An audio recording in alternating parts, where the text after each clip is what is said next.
만남이라는 것에 대해서 조금 생각을 해보고자 합니다. 우리가 살아가며 정말 수없이 많은 사람들을 만나게 되죠. 부모님과 형제, 자매, 내가 선택하지는 않았지만 나에게 주어진 만남들이 있습니다.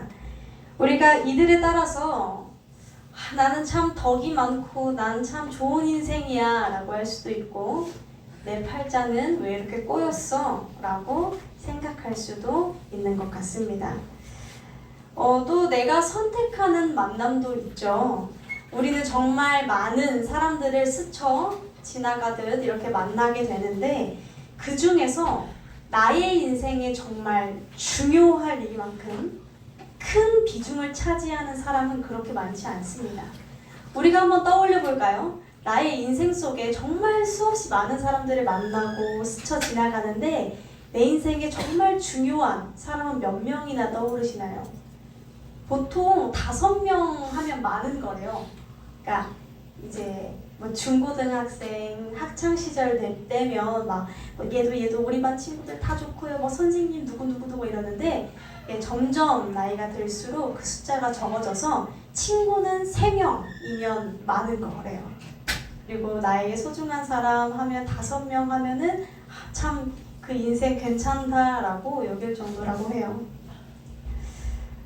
우리들의 인생 가운데에서요, 우리는 누구와 만나는가, 누구의 경험, 누구의 이야기를 듣는가 라는 것이, 이 만남이라는 것이 우리들의 인생을 바꿔놓기도 하고요, 우리들의 인생의 방향을 돌려놓기도 합니다. 나라는 사람을 잘 한번 생각해보면요, 나는요, 내가 그동안 지금까지 만나왔던 사람들, 혹은 내가 읽어왔던 책, 혹은 내가 들어왔던 강연, 수업, 유튜브, 이러한 것들을 차곡차곡 내 안에 쌓여서 나라는 존재를 만들어냈다라고 할 수 있을 것 같아요.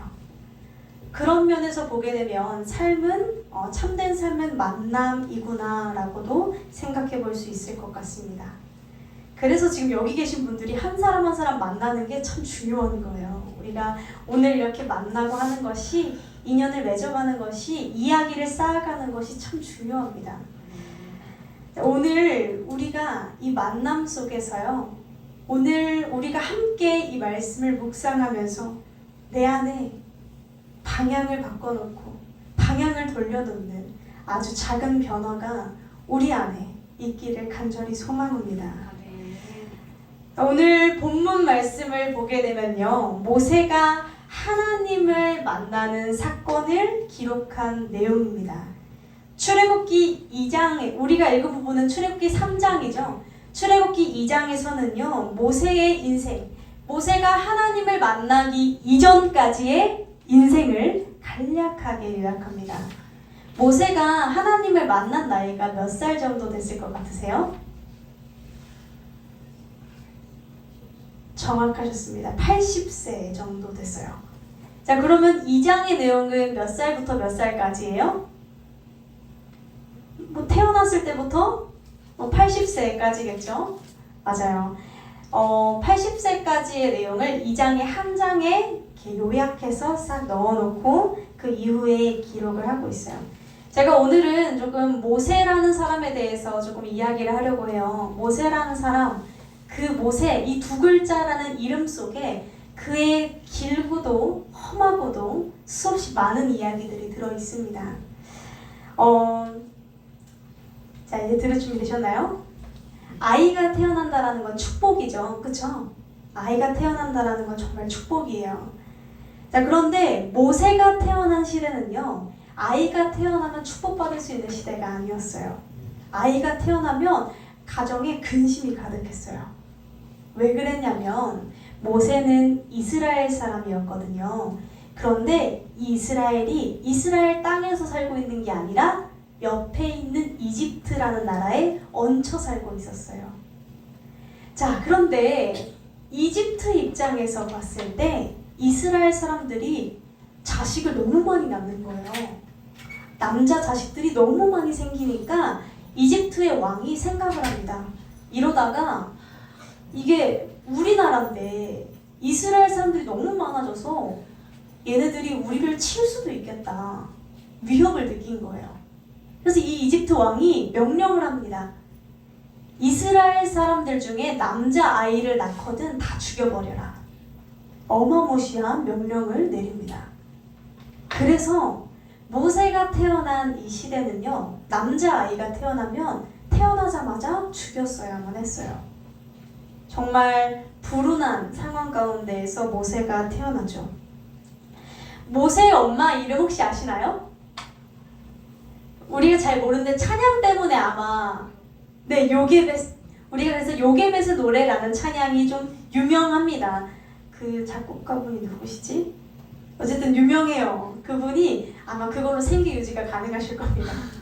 요게벳의 노래라고 자신의 아들을 모세를 하나님께 맡긴다라는 그녀의 고백을 담은 찬양이 요게벳의 노래라는 찬양이에요.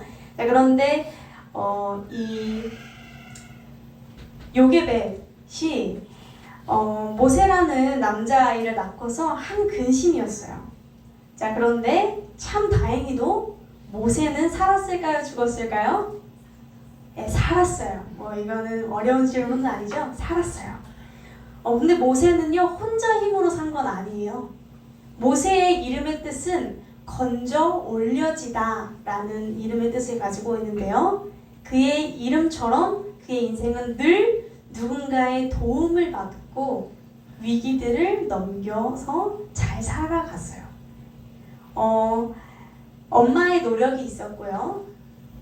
물론 그 뒤에는 하나님의 섭리가 있었지만 표면적으로 봤을 때는 엄마의 노력이 있었고요. 누나의 도움이 있었고요. 바로의 딸의 착한 마음씨가 있었어요. 죽을 수밖에 없는 상황에서 엄마 요게벳이 택한 방법은요, 그 아이를 죽일 수가 없었어요. 그래서 작은 갈대 상자에 역청, 우리가 아는 그 송진, 그 나무 액을 발라서 코팅을 싹 하고 강가에 떠내려 보냅니다. 누나가 누구죠? 미리암이죠. 미리암은요, 이제 갓난 아가 같은 동생이니까 막 이렇게 강가에 가서 잘 갔나 계속 봤어요. 근데 그 나무 상자가 어디로 도착을 했냐면 이집트 공주 왕궁에 도착을 해버린 거예요. 하나님의 인도하심이 있었죠. 근데 그 공주가 그 아이를 아까 모세가 보자마자 애교 이렇게 부렸잖아요. 그래서 외면하지 못합니다. 외면하지 못하고 그 모세를 자신의 동생, 그러니까 양자로 이렇게 입양을 해서 키우게 됩니다. 그래서 이 모세는요, 왕궁에서 자라게 됐어요. 이 모세라는 이름도 이 공주가 지어준 이름이에요. 이렇게 이집트에 도착해서 지은 이름인데, 그는 정말 혼자 살지는 않았고요. 늘상 누군가의 도움이, 누군가가 건져 올려주는 그 손길이 있었기 때문에 모세가 살아갈 수가 있었어요. 자, 그렇게 모세가 그 이후로 왕궁에서 살게 됩니다. 왕궁에서 언제까지 사냐면요, 40살까지 살게 됩니다. 자, 그런데 보게 되면요, 이스라엘 사람들, 이 모세가 나는 이스라엘 사람이야, 이집트에 살고 있지만 이스라엘 사람이야 라는 그 민족의식이 정말 뚜렷했던 모양이에요. 왜냐면 그가 왕궁에서 있으면서 권력도 있어요. 그죠? 양자로 들어갔으니까 권력도 있고 나름 힘도 있고 편안하게 살고 공부도 배울 만큼 했어요. 자, 그러는데 정의에 대한 그 의식이 있었습니다. 어느 날 보니까 이스라엘 사람들이 이집트 사람들한테 너무 고된 노역을 당하고 맞고 있는 걸 본 거예요. 모세가 자신은 그동안 너무 편안하게 생을 살아왔잖아요. 그러니까 현실 파악을 못해요. 현실 파악을 못하는데 정의감은 넘쳐요. 열정은. 그래서 가서 그 이집트 사람을 때려 죽여버립니다. 모세는요, 내가 그동안 권력이 있었고 나름 왕자였으니까 잘 풀릴 수 있을 거라고, 내가 한 행동이 옳았다고 생각을 했어요. 그런데 일이 그렇게 쉽게 인생이 그렇게 만만하게 흘러가지가 않았어요. 그렇게 도움을 줬는데 어느 순간 소문이 나버린 거예요. 모세가 반역을 꾀하려고 하는구나. 이스라엘 사람들을 구해주고 이집트 사람들을 죽이는구나. 왕궁에서 잘 자라고 먹게 해줬더니 뒤통수를 치는구나. 이런 소문이 싹 돌기 시작한 거예요. 이 이야기가 왕한테까지 들어갔어요. 그래서 왕 입장에서는 이 모세를 죽여야 반역의 싹을 제거하는 거겠죠. 그래서 모세를 죽이려고 막 했습니다. 그래서 모세가 어디로 가냐면 광야로 떠나게 돼요. 광야 가서도 여자들 도와주다가요, 거기서 아내를 만나요. 그러니까 되게 정의 구현에 대한 그 열정이 넘쳤던 사람이었어요, 모세는. 그래서 이렇게 여인들을 우물가에서 도와주다가 거기서 아내를 만나서 아이들도 낳고 그렇게 또 40년의 시간을 보냅니다. 거기서도요, 광야에서 그 모세를 모세 힘으로 혼자 살아갈 수가 없잖아요. 장인어른이 거둬줬어요. 또 장인어른의 도움으로 40년을 모세는 살아갑니다. 자, 그렇게 해서 많은 시간이 흐른 후 모세가 80살이 되었을 때 오늘 본문에 이르게 됩니다. 모세는 이제 80세고요. 그의 기력이 다 빠진 상황입니다. 더 이상 그에게는 권력도 없고요. 더 이상 그에게는 왕자의 신분도 없어요. 자, 1절을 보게 되면요, 우리가 함께 합독해 볼까요? 1절 시작. 모세가 그 장인 미디안 제사장 이드로의 그 무리를 광야 석방으로 인도하여 하나님의 산 호렙에 이르매. 아멘. 누구의 양을 쳤대요? 이드로 장인어른, 그러니까 지금 처가살이를 하고 있는 상황이에요. 처가살이를 하고 있으니까 당연히 양 쳐야죠. 어떡해요. 먹여 살려주는데. 그래서 이드로의 양무리를 치고 있었어요. 그리고 광야 서쪽으로 인도하여 어느 순간 어느 날인가 하나님의 산 호렙. 우리 혹시 기억나세요? 십계명 받은 신의 산. 이 호렙산이거든요. 여기에 도착했어요. 자, 그랬는데 모세의 눈에 아주 낯선 광경이 펼쳐졌습니다. 어떤 장면일까요? 우리 2절에 보면 네, 떨기나무가 불에 타고 있는 장면이었어요. 자, 이스라엘 광야 사막에는요, 아시겠지만 나무가 많이 없어요. 사막에 나무 잘 없죠. 나무가 잘 없는데 간혹 가다가 한 그루씩 있어요. 근데 이 떨기나무 사진을 제가 한번 보여드릴게요. 그 광야에 있었던 그 떨기나무는 아닌데 이 왼쪽에 있는 게 떨기나무예요. 근데 얘는 좀 풍성한 떨기나무고요. 얘가 이제 광야에서 사막에서 있게 되면 초록색이 있을 수 있을까요? 네, 초록색 없어요. 그럼 어떻게 바짝 마르는 거예요. 그러니까 나무라고는 하지만 우리가 아는 막 느티나무처럼 이런 나무가 아니라요. 표현하자면 개나리 피듯이, 가시덤불 피듯이 피는 나무가 저 떨기나무예요. 자, 그런데 이런 나무에 지금 이거는 실제 사진은 아니고요. 그림이에요. 네, 불이 붙어 있는 겁니다. 불이 붙어 있었어요. 자, 이 나무는 가시떨기처럼 자라는 나무였는데요. 그래서 목재로도 쓸 수가 없었고 뭐 그렇다고 사람들이 쉬기도 좀 애매한 그런 나무였습니다. 자, 뜨거운 바람과 열기와 이런 것들을 햇빛을 받으면 바짝 말라요. 바짝 마르는데 이 바짝 마른 나무가 서로 이렇게 막 부대끼다가요, 자연 발화되는, 그러니까 불이 붙는 경우가 있었다고 해요. 그러니까 실제로 저런 떨기나무에 불이 붙어있는 경우가 저 때만 있었던 게 아니라 꽤 종종 있는 일이었었다라는 거예요. 왜냐하면 저렇게 건조한 곳에 뜨거운 바람 막 불고 바짝 마른 그 땔감 같은 나무가 서로 막 부딪혀요. 이게 스파크가 막 튀죠? 거기에 햇빛이 쫙 불이 붙는 거예요. 그러니까 모세가 익숙한 일이었어요. 그래서 저기 또 붙었나 보다 이렇게 가고 있었는데 한 가지 조금 이상한 게 있었어요. 뭐였냐면요, 혹시 발견하셨을까요? 그 나무가 보니 떨기나무에 불이 붙었는데 그 떨기나무가 사라지지 아니하는지라. 자, 우리는 이것에 주목해 볼 필요가 있습니다. 보통 나무를 한번 태워보신 적이 있으신가요? 나무 태우면 어떻게 돼요? 어떤 땔감을 태우게 되면 어떻게 되죠? 그냥 호로록 타버립니다. 그냥 호로록 사라져요, 나무는. 자, 그런데 이 떨기나무가 사라지지를 않았다라는 거예요. 불이 붙으면 타서 없어져야 하는데 뭔가 이상해서 다시 보니까 계속 그대로 있다라는 거예요. 계속 타고 있는 겁니다. 여기서 우리가 무엇을 알 수 있어야 되냐면요, 하나님께서 모세에게 자신을 소개하실 때 어떤 분으로 소개하고 계신지를 우리는 알 필요가 있습니다. 하나님이 그냥 신기한 광경을 보여주신 게 아니고요, 자신이 어떤 분인지를 드러내신 것인데 14절에 보면 하나님께서 자신을 이렇게 표현하십니다. 하나님이 모세에게 이르시되 나는 스스로 있는 자니라. 나는 스스로 있는 자니라. 스스로 있는 자. 자, 우리가 볼게요. 불에 탄다라는 건요, 자, 태울 무언가가 있어야 불이 탑니다. 그쵸? 우리가 여기에 불이 붙였을 때 불이 활활 타다가 태울 것이 없으면 불은 꺼집니다. 모든 불은 그래요. 모든 불은 그래서요, 무언가를 태우고, 우리가 표현을 바꾸면 무언가를 태울 것에 의지해서 불은 존재합니다.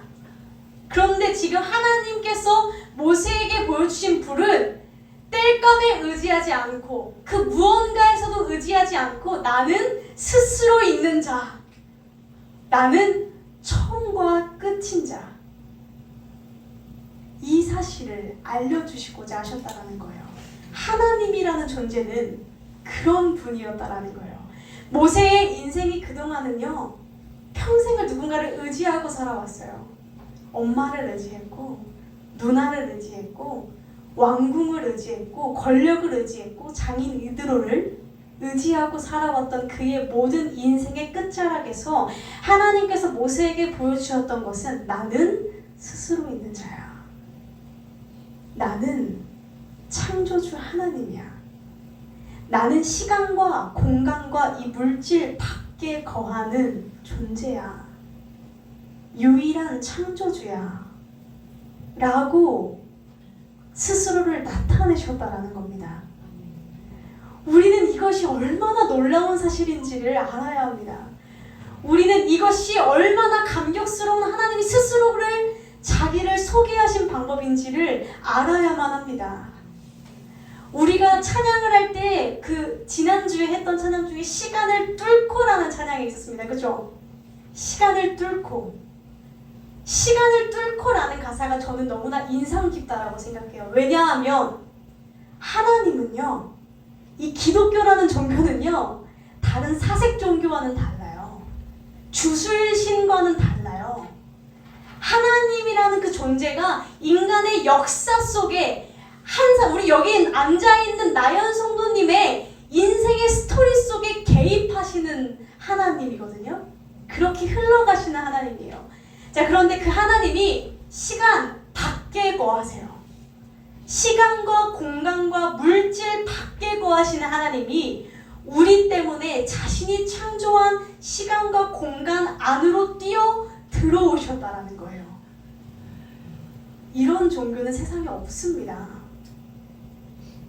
우리가 기독교를 믿는다는 것 스스로 굉장히 자부심을 가질 필요가 좀 있어요.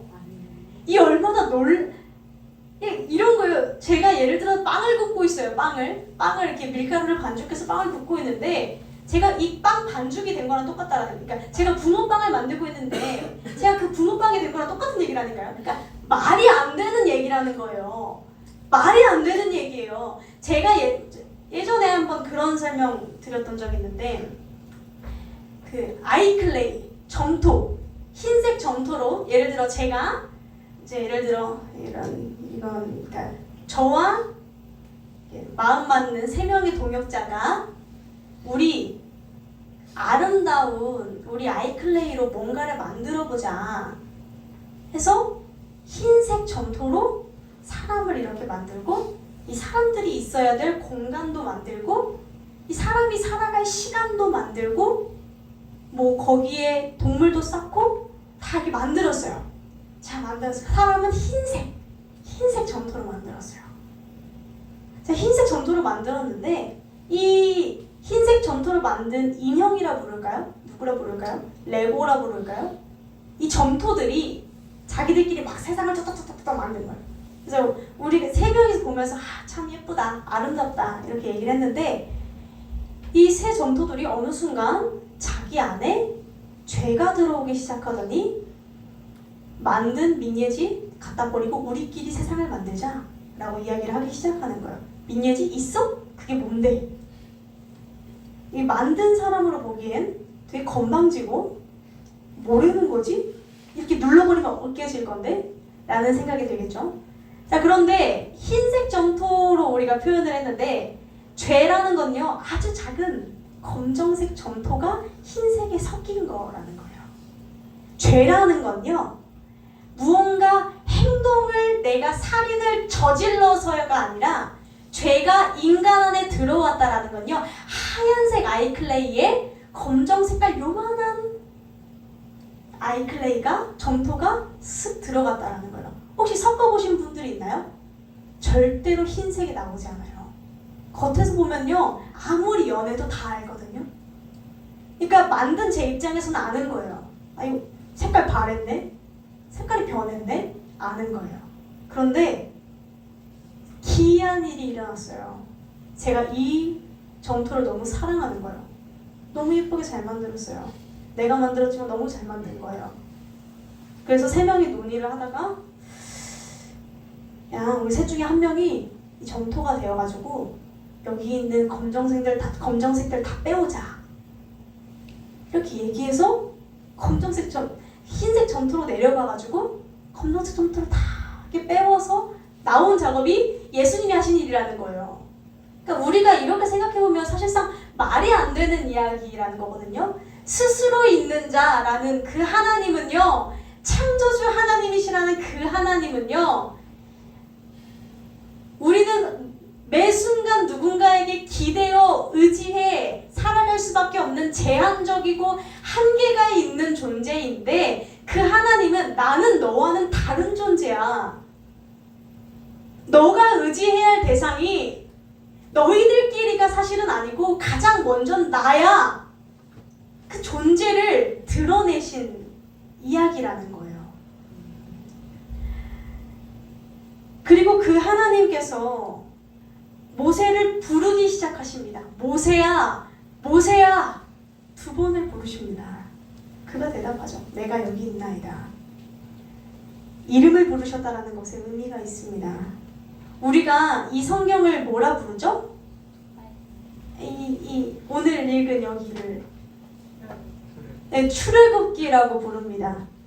근데 이 사실 우리가 출애굽기라고 부르는 이유가 이제 애굽을 탈출한 이야기여서 출애굽기예요. 그쵸? 자, 그런데 이름이 하나 더 있습니다. 혹시 이거 아시는 분들 있으실까요? 엑소더스 그 영어 이름이 엑소더스도 출애굽기예요. 왜냐면 저 이거 설교했거든요. 자, 이름의 책입니다. 한 번도 못 들어봤다는 이름의 책. 이름의 책이라는 이름을 가지고 있어요. 히브리 성경이 맨 처음에 나왔을 때는요, 이름의 책이라는 이름을 가지고 있었어요. 이 성경이요. 이게 왜 그러냐면요, 이름이라는 게 되게 짧아요. 네 글자, 김다니엘. 네, 가장 기시네요. 네, 김다니엘. 여기 두 글자는 없죠. 저는 민예지예요. 세 글자예요. 짧죠. 짧은데 이 이름 속에 저의 인생이 담겨 있고 저의 삶이 담겨 있고 이야기가 담겨져 있어요. 그렇죠? 우리가 우리 지태형 할머니라고 부를 때는 그 할머니의 지금까지 살아온 모든 인생과 삶과 역경과 이야기들이 담겨져 있어요. 이름 세 글자는 깊은 의미를 분명 가지고 있어요. 많은 분들이요, 하나님을 믿고 또 이 하나님에 대해서 이해하고 받아들일 때 무언가 원리로서, 이론으로서 하나님을 이해하려고 하세요. 하나님을요, 하나의 원리 체계를 다 만들어서 이런 하나님, 뭐 성부, 성자, 성령, 삼위일체, 다다다다다 이렇게, 그래 이거는 이렇게 설명이 되고 이건 이렇게 설명이 되고, 이런 원리와 이론적으로 하나님을 믿으려고 하시는 분들이 있어요. 그런데 사실 하나님은요, 저 또한 설명해 내려다 보니까 이론으로서, 논리로서 구원은 이런 겁니다, 믿음은 이런 겁니다, 이렇게 뭔가 증명해내려고 할 때가 있는 것 같아요. 그리고 우리도 하나님을 증명해주세요, 내 눈앞에 확증시켜주세요 라고 할 때가 있어요. 그런데 그러니까 이성으로서 이해가 되게 해주세요 라고 할 때가 있어요. 그런데요, 하나님은요, 성경에서 자신을 소개하실 때 이론으로도 설명을 하시지만 조금 더 깊이 간다면 자신을 이렇게 소개하세요. 나는 아브라함의 하나님, 6절에 보면요, 나는 내 조상의 하나님이니 아브라함의 하나님, 이삭의 하나님, 야곱의 하나님이니라. 이렇게 표현을 하세요. 나는 이런 자고 이런 자고가 아니라 난 아브라함의 하나님이고 이삭의 하나님이고 야곱의 하나님이야, 이렇게 말씀하세요. 이건 무슨 뜻이냐면요, 이 하나님이라는 분은요, 우리보다 먼저 살았던 이들 아브라함과 이삭과 야곱, 이 삶 속에 직접 개입하시면서 아브라함을 구원의 길로, 이삭을 구원의 길로, 야곱을 구원의 길로 인도한 하나님이다라는 거예요. 우리는 뭘 알게 되냐면요, 아브라함의 성경을 읽으면서 아브라함의 삶의 이야기를 알게 돼요. 또 보면서 오늘은 모세의 삶의 이야기를 알게 돼요. 이삭의 삶의 이야기, 야곱의 이야기, 베드로의 이야기, 이들의 이야기들을 쭉 보게 되는데요, 우리는 이 이야기들을 보면서 무엇을 발견하냐면 이들의 삶에 계속해서 말을 걸어오시고 계속해서 동행하시고 계속해서 인도하셨던, 개입하셨던, 이들을 붙잡고 계셨던 하나님을 이야기로서 발견하게 되는 거예요. 그래서 우리는 이 삶의 이야기들을 통해서 우리의 삶, 나의 삶에도 말을 걸어오시는 하나님을 만나게 된다는 것이죠. 성경에서 중요한 건요, 성경이 증언하고 있는 그 하나님을 입증해내고 이론으로, 원리로 설명해내는 것이 아닙니다. 도움은 될 수 있어요. 그러나 성경이 써내려가는 수없이 많은 사람들의 이야기 속에 하나님이 그들의 삶에 어떻게 일하셨는지를 배우고 그것이 어느 순간 나 자신과 비추어 보이기 시작하면서 그 믿음의 눈이 열리기 시작하면서 내 삶의 이야기 속에서는 하나님이 어떻게 일하고 계신지를 보게 되고 발견하게 되고 그렇게 알아가는 것이 성경이 말하는 하나님에 대한 깊은 이해라는 거예요. 그리고 우리는 그것을 그렇게 성경의 수많은 사람들 중에서 그들의 이야기 속에서 나와의 하나님, 나의 하나님, 아브라함에게 이렇게 하셨던 분이 나에게도 하시네를 발견한 그 순간에 우리는 하나님을 만났다라고 표현해요. 이것이 나의 이야기가 될 때 우리는 나는 하나님을 인격적으로 만났습니다. 하나님을 내가 어떤 분인지 알았습니다. 그분이 나와도 동행하십니다. 그분은 살아계십니다.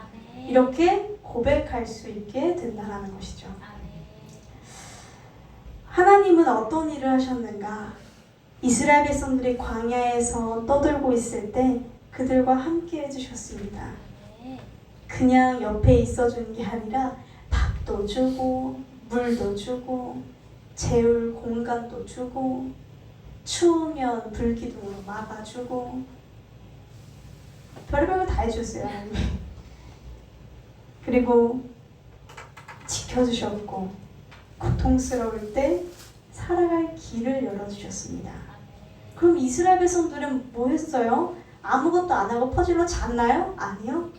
그 하나님이 나를 도우실 거라는 걸 믿고 약속의 장소로 걸어 나갔어요. 이것이 믿음의 삶이라는 겁니다. 그렇게 어렵지 않아요. 짧은 이름 속에 담겨져 있는 그 하나님이라는 존재는요, 늘상 각자 한 사람 한 사람, 여기 계신 모든 한 사람 한 사람의 인생 가운데 다가와 주시는 하나님이고, 그 다가와 주시는 하나님은 우리의 이름을 부르신다라는 겁니다. 내가 너를 지명하여 불렀나니 너는 내 것이다 라고 하신 것처럼 말이죠. 마지막으로 5절에서 신을 벗으라 라고 하십니다. 왜 신을 벗으라 하실까요?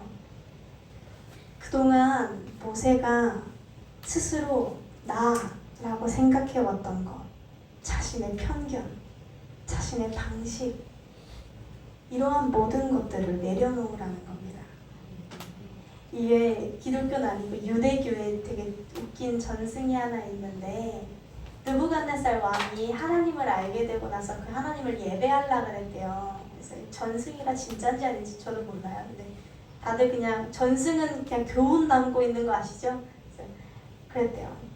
하나님을 예배하려고 이렇게 한 거예요. 그래서 두 손을 모으고 하나님 예배하지 이렇게 하는데 천사가 와서 뒤통수를 탁 주는 거예요. 뭐야? 했더니 아무 말도 안 해요. 다시 이렇게 기도했더니 또 와서 천사가 뒤통수를 탁 치고 갔다는 거예요. 나한테 왜 그래요? 예배드리면 안 돼. 이렇게 얘기를 하니까 천사가 하나님한테 예배하는데 너는 왕관을 쓰고 하니? 이렇게 이야기를 했다라는 거야. 그러니까 어쩌면 느부갓네살 왕이 하나님을 예배하려고 했지만 나의 그 빛나는 권력, 위치를 내려놓지 못했던 마음을 비꼰 게 아닌가라는 생각도 들어요. 오늘날 우리들의 신발이 무엇일까요?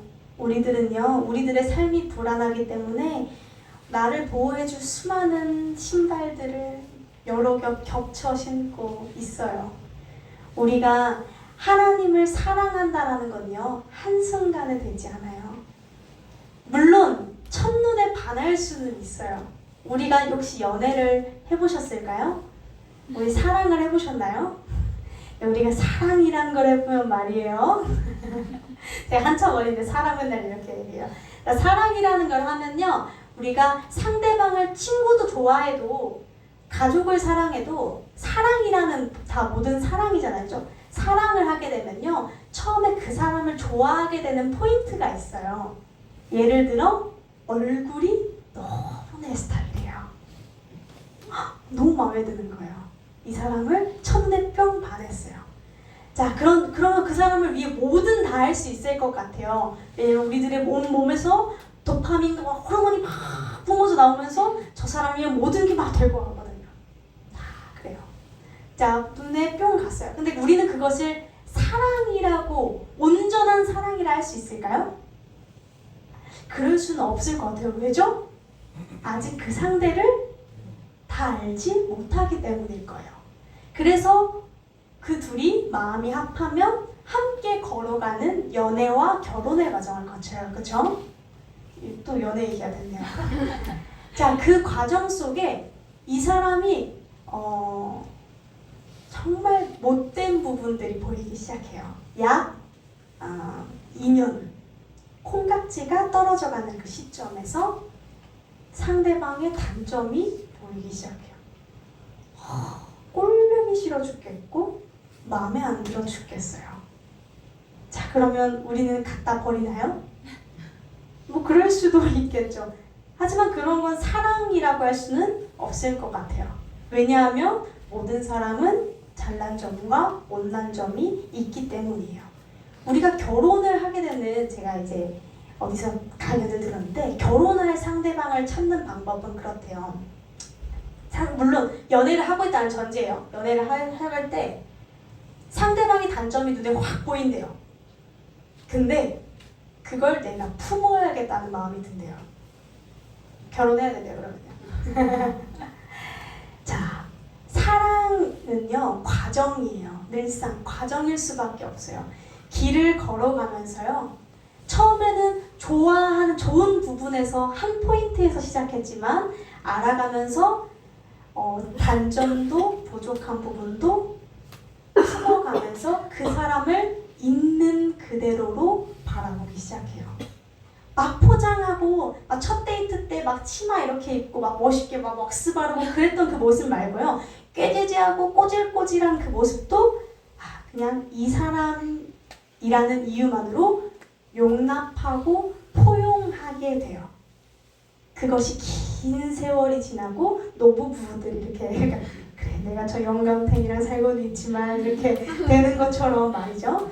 우리는 그것을 어쩌면 사랑의 긴 과정, 여정이라고 할 수 있을 것 같아요. 하나님을 사랑하게 된다는 것도요, 이 과정이랑 굉장히 비슷해요. 처음에 하나님을 딱 만나게 되는 그 순간은요, 하나님이 너무 매력적인 부분이 나만의 매력적인, 그러니까 내가 보는 하나님의 매력적인 부분이 보일 거예요. 내가 힘들 때 도와줬다거나, 나를 위로해줬다거나, 나를 알아준다거나, 나의 금전적인 부분들을 채워준다거나, 건강적인 부분들을 채워줬다거나, 다양한 이유가 있을 거예요. 근데 내가 좋아하는 하나님의 부분이 있단 말이에요. 그래서 우리는 이 부분이 전부인 줄 알고 하나님 사랑해요, 너무 사랑해요 이렇게 막 해요. 근데 생각보다 성경에 있는 말씀, 걸어나가라 하는 지침들은요, 좋은 말씀은 되게 드물어요. 다 뭐 잘해라, 똑바로 살아라, 힘든 거 참아라, 인내해라 이렇게 하나님 한단 말이에요. 그러면요, 이제 하나님을 수단으로 생각했던 사람들, 남자친구 갈아치우듯이 하나님을 갈아치워야지 생각했던 사람들은요, 이 과정에서 떠나요. 왜냐면 내가 보고 싶었던 하나님이 있거든요. 근데 이 과정을 잘 하나님이랑 거쳐나가잖아요. 그러면은 하나님을 내가 생각했던 하나님이 아니라 하나님 자체로 볼 수 있게 돼요.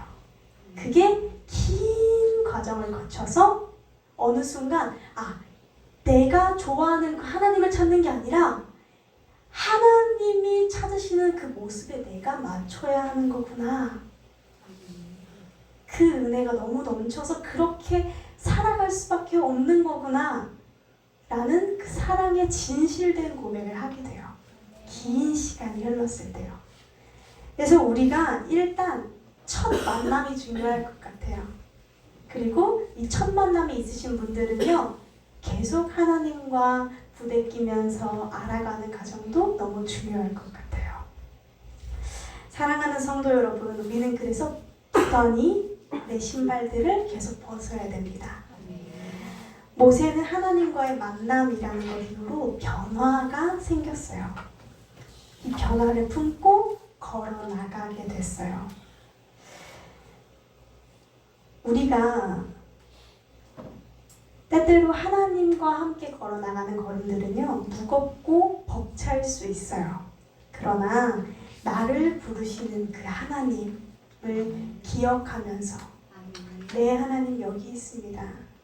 그 대답 속에서 걸어 나가길 원해요. 신을 만들다가도 벗고요. 또 몇 번 더 짜다가 다시 벗고요.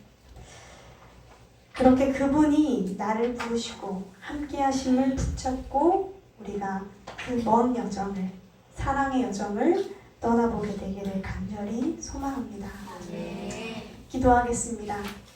사랑이 많으신 하나님, 모세의 삶의 이야기를 통하여 또 성경의 수많은 사람들의 이야기를 통하여 우리들에게 당신이 어떤 분인지를 알게 하시고 또 어느 순간인가 그 하나님이 지금 나를 바라보시고 나를 부르신다는 사실을 알게 하시는 줄로 압니다. 주님, 당신께서 우리 한 사람 한 사람을 부르실 때 네 주님, 내가 여기 있습니다 고백하는 자들 되게 하시고 내 발에 신을 벗고 주님과의 그 변화된 삶의 걸음들을 걸어 나갈 수 있도록 허락하여 주시옵소서. 이 모든 말씀 예수님의 이름으로 기도드렸습니다. 아멘.